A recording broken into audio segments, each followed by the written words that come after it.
Donc là, on descend au deuxième niveau.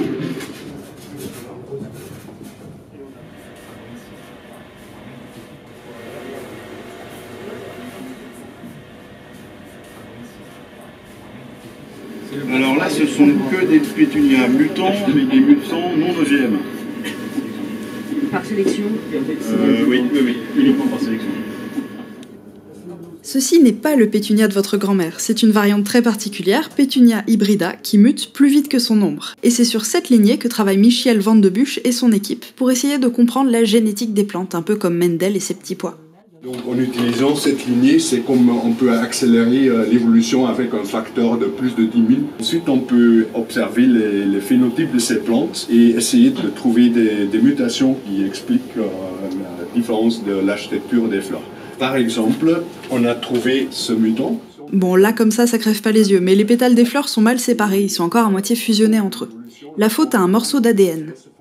Les mutations qu'on a dans cette lignée de pétunia, la base moléculaire, c'est un transposant, c'est un bout d'ADN qui peut migrer et qui peut sauter partout dans le génome. Et si ce bout d'ADN s'intègre au milieu d'un gène, ça fait une mutation et une perte de fonction.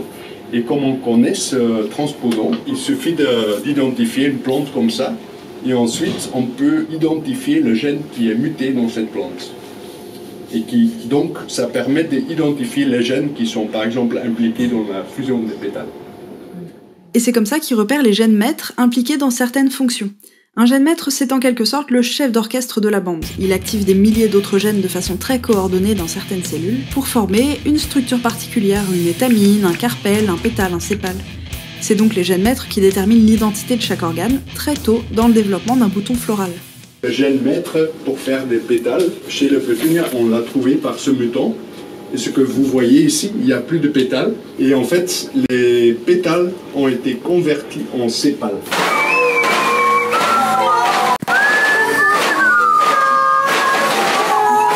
Donc il y a 2 verticiles de sépales. Ça marche pour tous les organes dans la fleur. Et si on va éteindre tous les gènes maîtres d'identité d'organes floraux, on va obtenir des fleurs comme ça.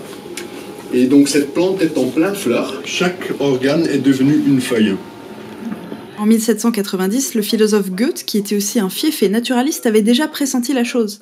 Il avait décrit les organes floraux comme étant des feuilles modifiées. 3 siècles plus tard, l'équipe lyonnaise a pu montrer ça au niveau génétique. Mais les biologistes ne s'arrêtent pas là. Les gènes maîtres sont très puissants puisque, comme on l'a vu, ils déterminent à eux seuls l'identité de chaque organe. Et si jamais ils s'exprimaient au mauvais endroit dans la fleur, ça va aller jusqu'à modifier son architecture.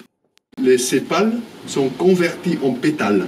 Vous connaissez tous les tulipes. Les tulipes ont une architecture de la fleur différente. Ils n'ont pas de sépales. Il y a 2 verticiles de pétales. Et donc la découverte de ce mécanisme va nous permettre de comprendre comment, par exemple, les tulipes sont évoluées. Et voilà comment on décrypte l'évolution avec une horde de pétunias mutants.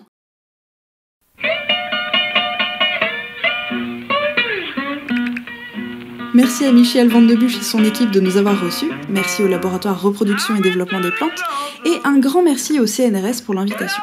Cette vidéo s'inscrit dans une série de reportages, n'hésitez pas à jeter un œil sur la chaîne pour voir les autres.